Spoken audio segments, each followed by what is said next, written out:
Jemaat Tuhan yang saya kasih dalam kasih Tuhan, penyeragaman pemberitaan firman Tuhan secara sinodal, RCL, Kolose pasal 2, ayat 6 hingga ayat 15.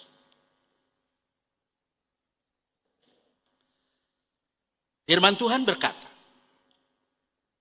kepenuhan hidup dalam Kristus. Kamu telah menerima Kristus Yesus Tuhan kita. Karena itu, hendaklah hidupmu tetap di dalam Dia. Hendaklah kamu berakar di dalam Dia dan dibangun di atas Dia. Hendaklah kamu bertambah teguh dalam iman yang telah diajarkan kepadamu, dan hendaklah hatimu melimpah dengan syukur. Hati-hatilah supaya jangan ada yang menawan kamu dengan filsafatnya yang kosong dan palsu menurut ajaran turun-temurun dan roh-roh dunia, tetapi tidak menuruti Kristus. Sebab dalam Dialah berdiam secara jasmania seluruh kepenuhan keallahan, dan kamu telah dipenuhi di dalam Dia. Dialah kepala semua pemerintah dan penguasa.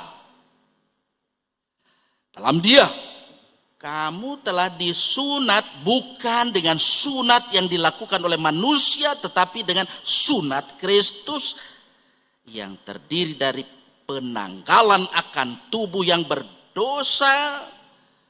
Karena dengan Dia kamu dikuburkan dalam baptisan, dan di dalam Dia kamu dibangkitkan juga oleh kepercayaanmu kepada kerja kuasa Allah yang telah membangkitkan Dia dari antara orang mati.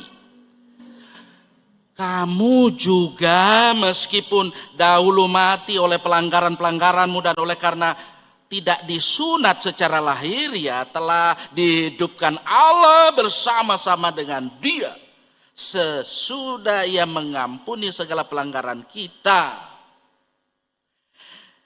dengan menghapuskan surat hutang yang oleh ketentuan-ketentuan hukum mendakwa dan mengancam kita. Dan itu ditiadakannya dengan memakukannya pada kayu salib.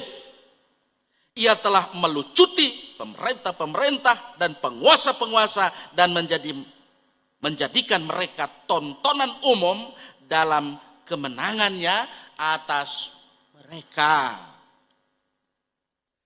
Berbahagialah setiap orang yang mendengar firman Allah dan yang memeliharanya di dalam hidupnya. Haleluya.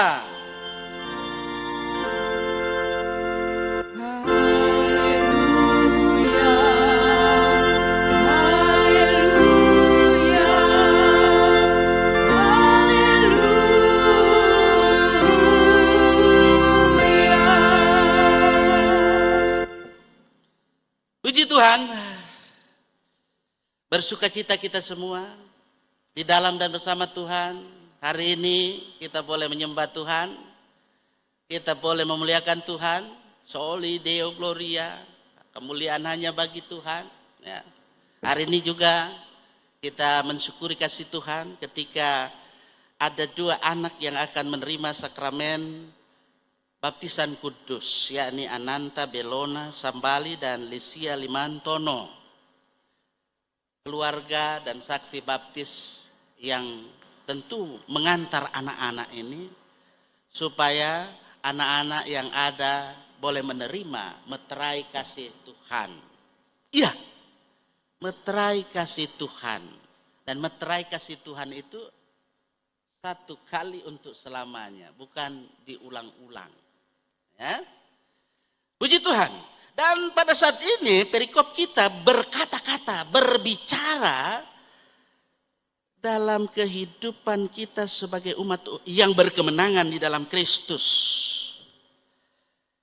Dia yang berkemenangan, yang memberi juga kemenangan buat kita. Supaya dalam kehidupan kita, kita memiliki kesetiaan, kita memiliki ketaatan, kesetiaan kita itu adalah kepada Kristus ketika dia yang wafat, dia yang sudah bangkit. Tuh. What's the meaning? Apa artinya? Apakah hanya ini sekedar satu ya supaya kita rame-rame beribadah kepadanya, atau cuma sekedar kalau kita melakukan upacara seperti ini, upacara keagamaan? Saudara yang saya kasih Tuhan, dari perikop yang kita baca tadi, di sini kita perhatikan, di sini Rasul Paulus dia berbicara tentang Yesus yang memberi kemenangan, yang berkemenangan. Dia menyampaikan bahwa kehidupan yang berkemenangan itu adalah satu gaya hidup. Bukan gaya-gaya ya, bukan. Nanti pakai gaya apa, tidak seperti itu. Bagaimana kita dalam hidup ini berkata, bersikap, gitu, dan bertindak dengan arif dan bijaksana. Apalagi dengan sosmed yang ada, sosial media yang ada. Ariflah dan bijaksanalah. Saya mau kalau dalam hidup ini, alangkah indah datangnya pembawa berita shalom. Nah, itu. Jangan bawa berita-berita tuh bikin apa. Sepertinya di grup-grup yang ada itu terkadang saya prihatin saya. Kenapa harus terjadi seperti ini? Mengapa terjadi? Bapak, Ibu, saudara-saudara yang dikasihi oleh Tuhan, yang beriman kepada yang berkemenangan. Dia beri kemenangan for orang yang beriman kepadanya.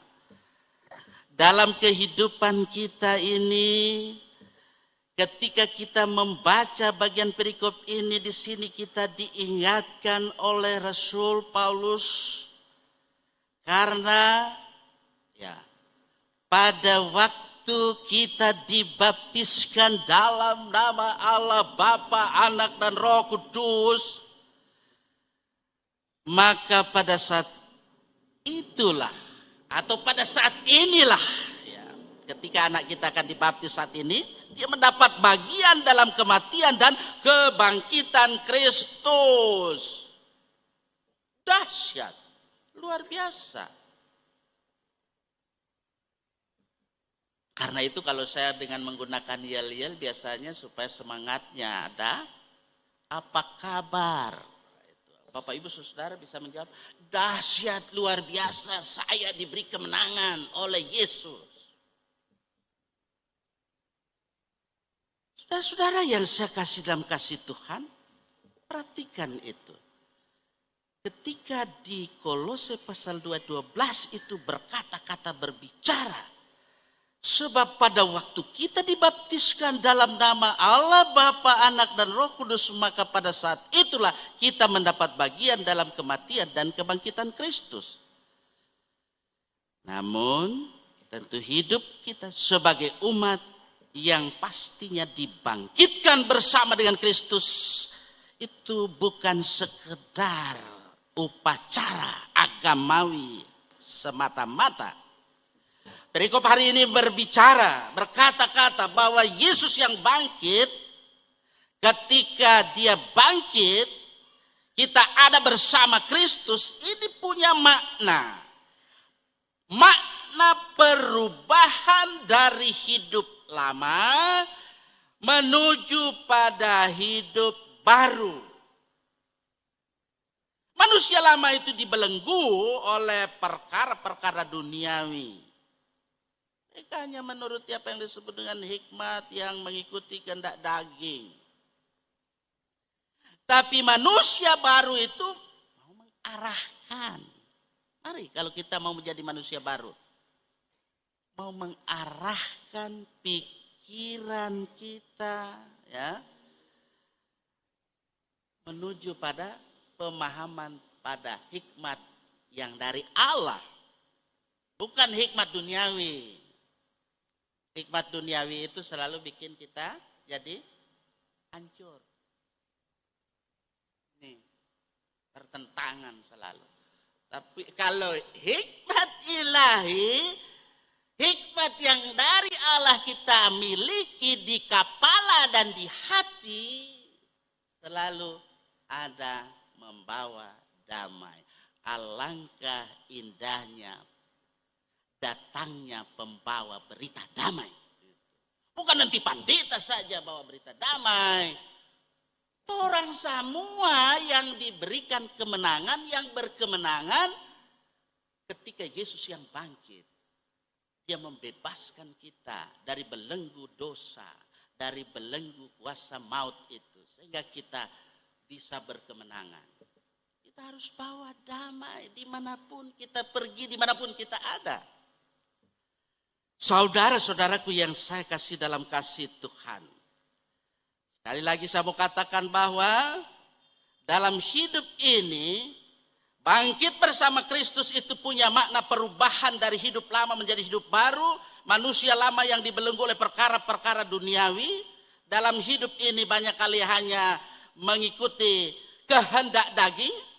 Nah, tapi ingatlah, manusia baru itu mengarahkan pikiran kita ke atas, pada perkara yang di atas. Nah, itulah kalau Rasul Paulus dia berbicara, berkata-kata di sini, di ayat berikutnya, carilah perkara yang di atas. Kalau itu diuraikan panjang nanti. Saya lihat ada yang mau pasti akan melakukan aktivitas. Ya. Apalagi kita juga turut sebeban, ada berduka cita dengan ada keluarga kita, saudara kita.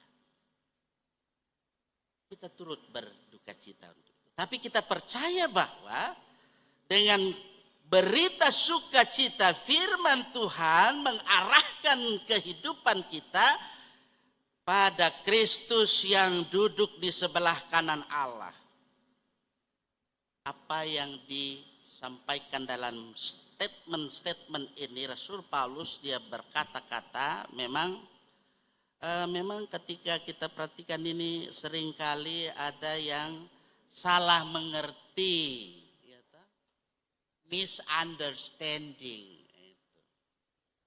salah mengerti. Ada orang yang menganggap bahwa mencari perkara-perkara yang di atas sama dengan terbang tinggi. Sehingga ada lagunya ku kan terbang tinggi. Itu jadi lagu-lagu itu juga ya perlu dikoreksi-koreksi juga ya. Tidak seperti bukan terbang tinggi. Tetapi terkadang itulah ketika ada statement-statement yang terkadang membingungkan, menjadikan dalam kehidupan yang ada ini ya jadi orang Kristen terkadang masih apa? Tidak kokoh berdirinya, tidak kuat berdiri. Yang satu bilang begini, yang satu bilang begini. Nah kalau cuma dengar dari orangnya, saya bilang, dengar apa firman Tuhan bilang. Nah itu yang pas. Karena ini eksegesenya. Saudara-saudara yang saya kasih dalam kasih Tuhan, supaya jangan kita bingung. Dan juga terkadang dengan kebingungan akan ketegangan ketika melaksanakan tugas-tugas kita di dunia ini. Adalah salah kaprah dalam kehidupan ini kalau menganggap bahwa dunia ini tidak dapat menjadi arena keselamatan. Oleh sebab itu orang Kristen tidak usah memusingkan dan dengan soal-soal politik, ekonomi, dan sebagainya yang ada di dunia. Itu salah kaprah itu. Makanya kita kalau jadi warga gereja, kita juga harus punya nation building. Nah, ini hari anak nasional, saya juga harus berbicara. Gereja harus berbicara. Hari anak nasional. Bagaimana anak-anak kita ini supaya memiliki mental baja ke depan. Jangan mental kerupuk. Supaya memiliki iman dan takwa kepada Tuhan. Takut akan Tuhan. Bentengi kehidupan anak-anak kita supaya dia tidak memberontak dengan kita sebagai orang tua, sebagai ayah, sebagai ibu. Kalau kita sejak dini sudah membekali anak-anak kita dengan bagaimana kita memberikan pendidikan iman Kristen. Saya yakin generasi kita ini adalah pemimpin di masa depan. Bayi-bayi yang ada pemimpin masa depan. Kalau kita abaikan, apalah artinya nanti kehidupan kita sebagai gereja. Jangan abaikan. Di Hari Anak Nasional saya juga mau berkata, mau berbicara di sini. Berdasarkan firman Tuhan ini, berilah contoh-contoh yang benar kepada anak-anak kita. Berilah bimbingan kepada anak-anak kita yang benar. Sehingga anak-anak kita pasti akan memiliki masa depan yang cerah. Mari dalam kehadiran kita sebagai orang Kristen di tengah dunia ini, supaya kita memiliki kualitas iman. Dan kita juga punya inspirasi. Dengan inspirasi yang dari Allah, kita menerima tuntunannya, tidak hanya tentu semata-mata untuk mengagungkan diri kita, tetapi mengagungkan nama Allah. Karena di mana Kristus ada, Dia ada.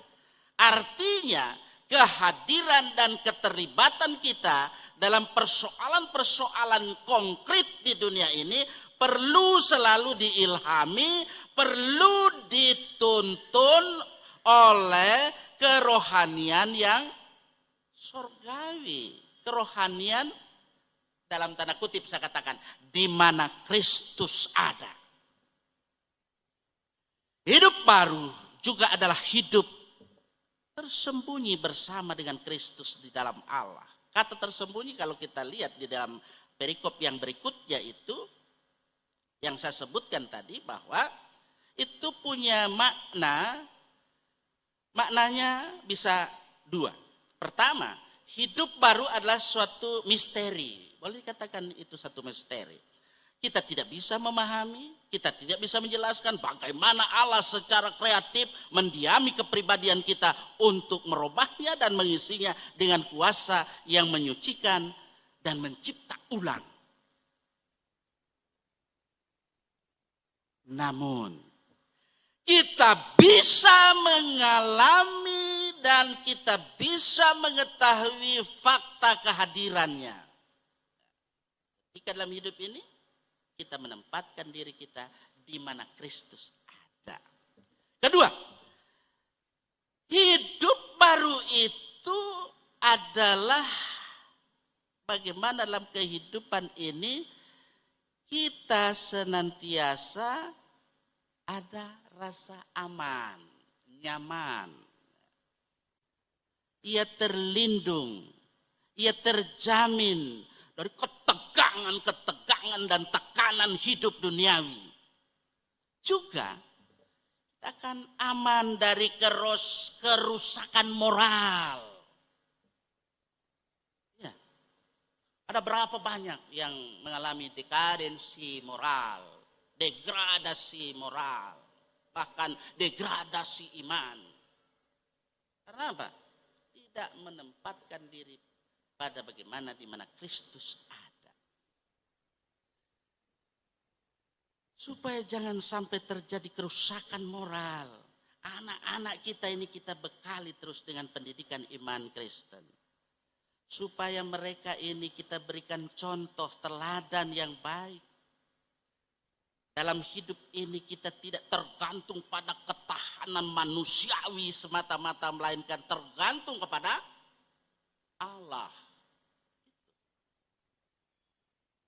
Hidup baru dalam Kristus adalah juga hidup yang terarah ke masa depan. Masa depan kita bukanlah sekedar ya, ini yang masih lajang-lajang, bukan hanya sekedar nanti punya istri, ini ada yang mau kawin. Bukan hanya sekedar nanti punya suami, atau nanti bukan hanya sekedar nanti punya anak-anak. Juga bukan hanya sekedar untuk mendapatkan posisi yang baik dalam masyarakat. Tidak juga sekedar meraih suatu cita-cita di dunia ini. Masa depan hidup orang yang percaya kepada Kristus adalah bagaimana kita hidup di dalam Kristus. Kita menyatakan diri kita bersama-sama dengan Kristus dalam kemuliaan. Kemuliaan bersama Kristus. Itu adalah kemuliaan sejati. Ia tidak dapat dibatasi oleh maut dan waktu. Sebab sifatnya itu kekal, abadi, langgeng. Itu. Karena begitu besar kasih Allah akan dunia ini. Sehingga ia telah mengaruniakan anak yang tunggal. Supaya setiap orang yang percaya kepadanya tidak binasa. Melainkan beroleh hidup yang kekal. Hidup kekal itu anugerah Allah. Karena itu mari berilah hidupmu selalu ada di dalam dan bersama kemuliaan Kristus. Amin. Tuhan memberkati kita semua.